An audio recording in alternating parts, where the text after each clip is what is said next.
Okay, Brew, your reaction. Well, everybody's focusing on the uncovering new information quote, which is understandable, right? Yeah. What did they uncover? You know, and you heard rumblings and there were reports, even when all of this stuff first became public about Ja's incidents, that this has been going on for a while in Memphis, that there was stuff that even the police and others had just kind of kept under wraps and stuff like that. So you just wonder what in the world did they uncover?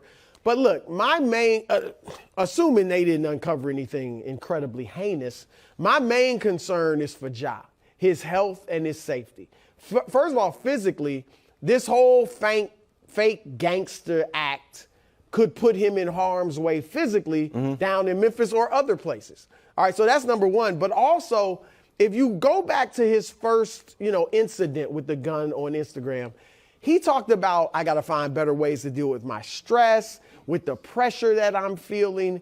And, even when he talked with Jalen Rose after his, I don't know what it was, 8 days of counseling or whatever it was, I found better ways. I'm at more peace than I have been over the last few years.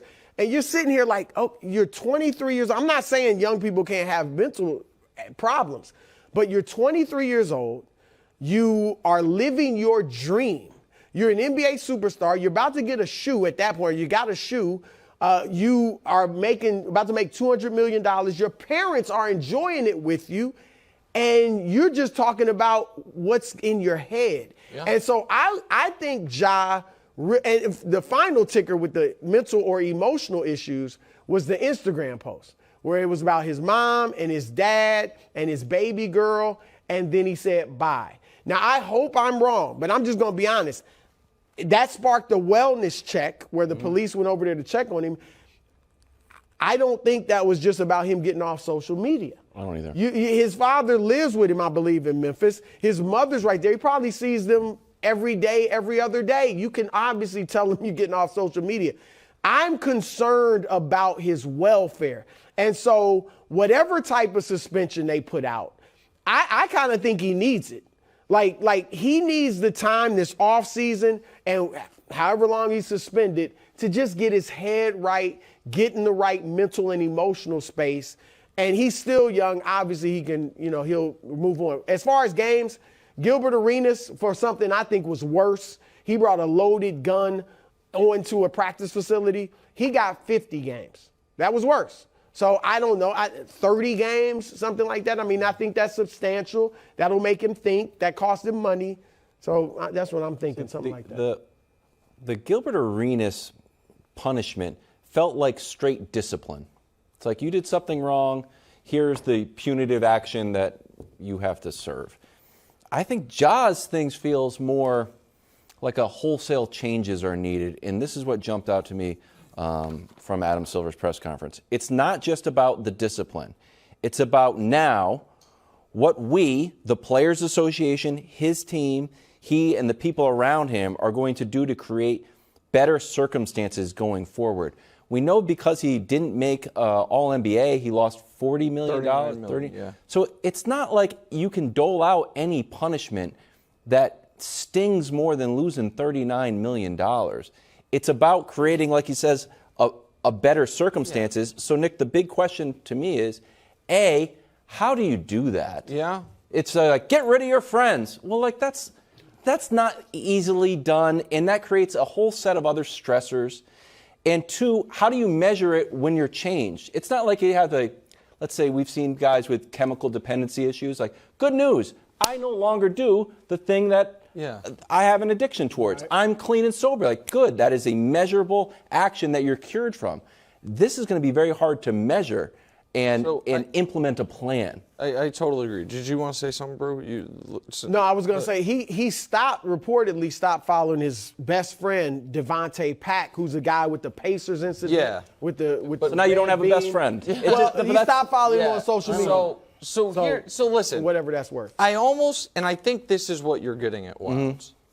There are, theoretically, in America, the point of, and obviously, just follow me along this path for a moment. The point of prison is two tracks: punishment and rehabilitation. Right. Now, I don't think it particularly works, but so it's sometimes part of the reason you go is because you did something wrong and you need to be punished for it. Part of it is hopefully you come out a better person. To Wildes' point, I am not that interested in the punishment part of this for Ja Morant because he has, I think he deserves to be punished because it is on its face idiotic what he was doing, even if it wasn't illegal. It's just there's a million reasons that he shouldn't have done it.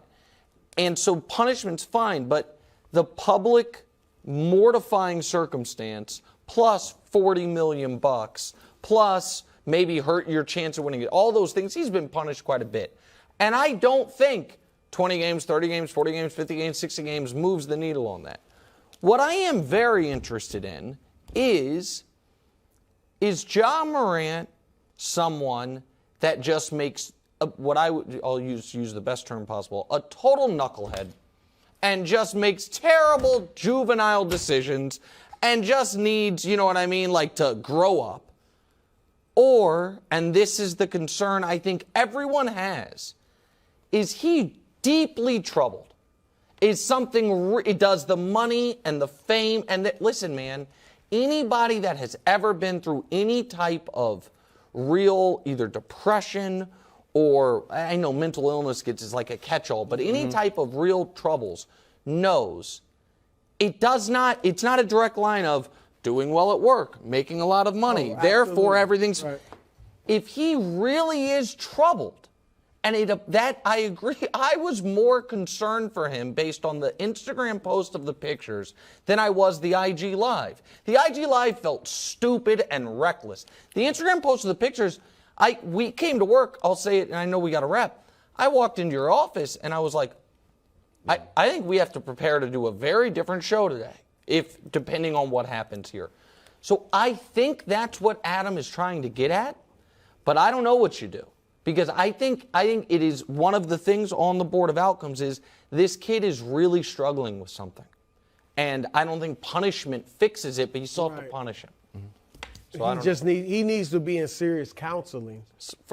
And the question is, like, counseling for what? You know what I mean? Well, I would say by his own admission, though. Yeah. The stress, the pressure, his own words. That's right. Even before the Instagram post, those words stunned me. Yeah. A 23-year-old talking about the great stress in my life. Yeah, that's right. And you're looking at, and again, you're right. Like, it doesn't matter how much money you make if you really have a mental issue.